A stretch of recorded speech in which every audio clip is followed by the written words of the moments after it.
और सुनने वालों को अस्सलाम वालेकुम।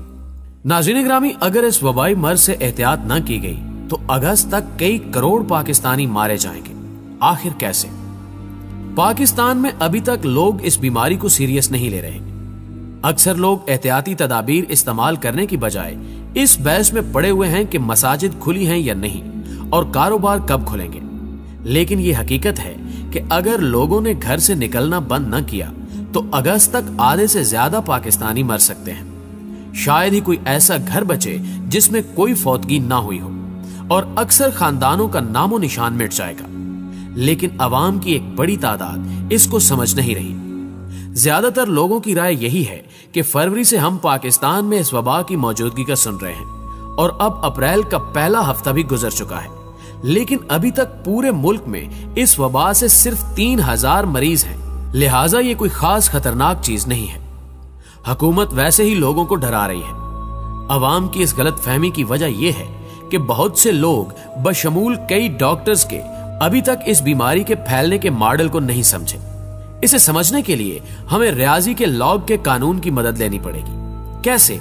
आइए देखते हैं। नाज़रीन ग्रामी, आपने शतरंज बोर्ड की वो कहानी तो सुनी होगी जिसमें शतरंज के खिलाड़ी ने बादशाह से कहा था कि मुझे इनाम देना है तो मेरे शतरंज के बोर्ड के खानों में चावल के दाने इस तरह रखें कि हर खाने में चावल के दानों की तादाद डबल होती जाए। यानी पहले खाने में 1 दाना, दूसरे में 2, तीसरे खाने में 4 दाने, चौथे खाने में 8 और इसी तरह हर खाने में डबल करते जाएं।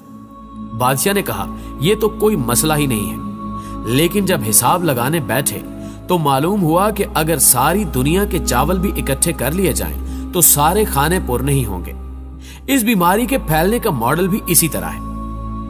प्यारे दोस्तों, अब तक के डेटे के मुताबिक ये बीमारी हर मरीज से आगे 2 लोगों को लगती है। दूसरे, इस बीमारी का औसत इनक्यूबेशन पीरियड 7 दिन यानी 1 हफ्ता है।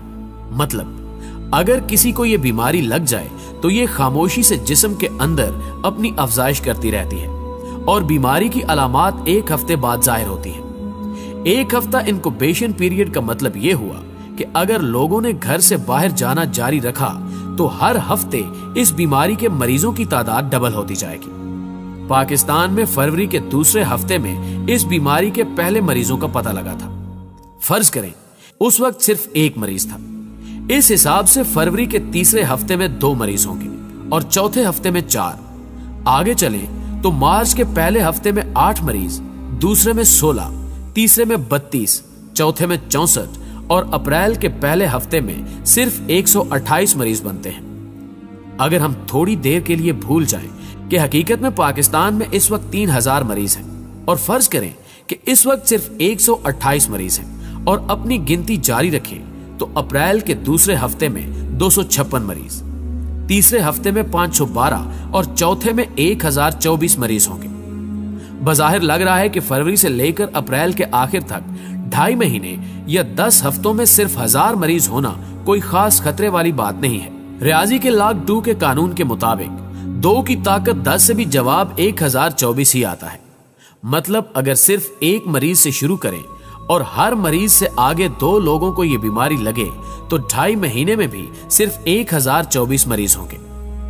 प्यारे दोस्तों, अब रियाजी के इस लॉग 2 के कानून से हिसाब आगे बढ़ाएं तो 10 हफ्ते में 1000 मरीज, 15 हफ्तों में 32,000 मरीज, 20 हफ्तों में 1 मिलियन, 25 हफ्तों में 34 मिलियन और 28 हफ्तों में 260 मिलियन या 26 करोड़ मरीज बनते हैं। पाकिस्तान की टोटल आबादी 22 करोड़ है। अगर फरवरी में सिर्फ 1 मरीज हो तो 28 हफ्ते या 7 माह बाद पाकिस्तान का हर फर्द इस बीमारी का मरीज होगा। याद रखिए कि इन 7 माह में वैक्सीन के आने का कोई चांस नहीं है और अगर आ भी गई तो पहले अमेरिका और यूरोप को पूरी की जाएगी। पाकिस्तान की बारी अगले साल तक भी शायद ही आए। लॉग 2 का हिसाब मुश्किल नहीं है, लेकिन शतरंज वाली मिसाल में बादशाह को भी फौरन समझ नहीं आई थी।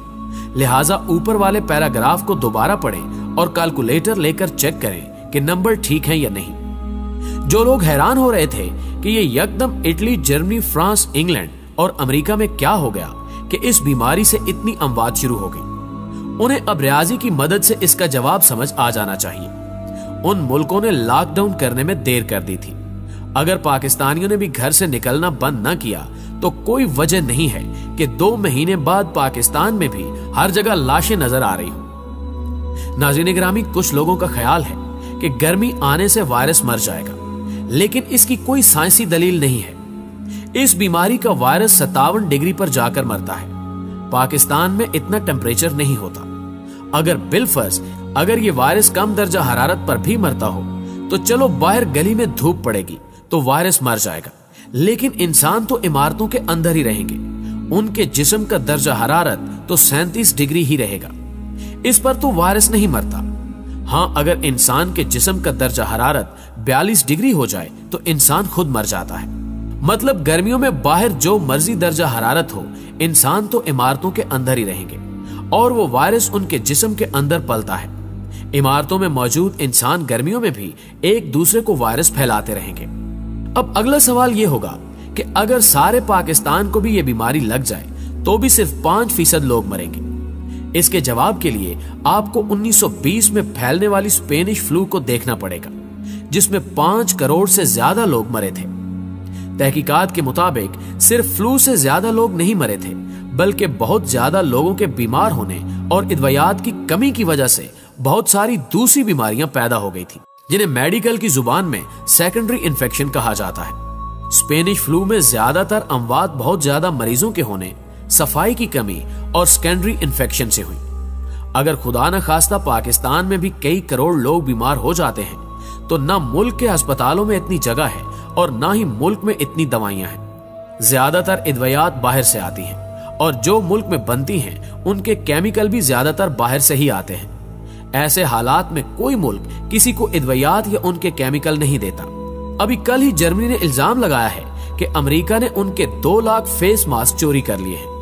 ये मास्क जर्मनी ने अपनी पुलिस के लिए खरीदे थे, लेकिन अमेरिकी हुकूमत ने जहाज को आधे रास्ते से वापस बुला लिया कि इन मास्क की अमेरिका के अंदर ज्यादा जरूरत है।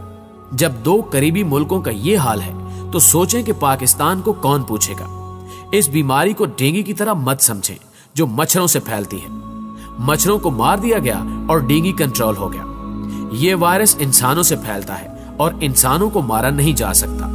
लिहाजा वक्त और हालात की नजाकत को समझें।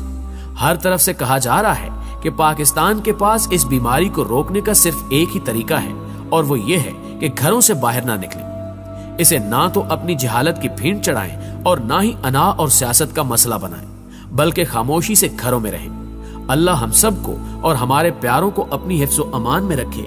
आमीन सुमा आमीन।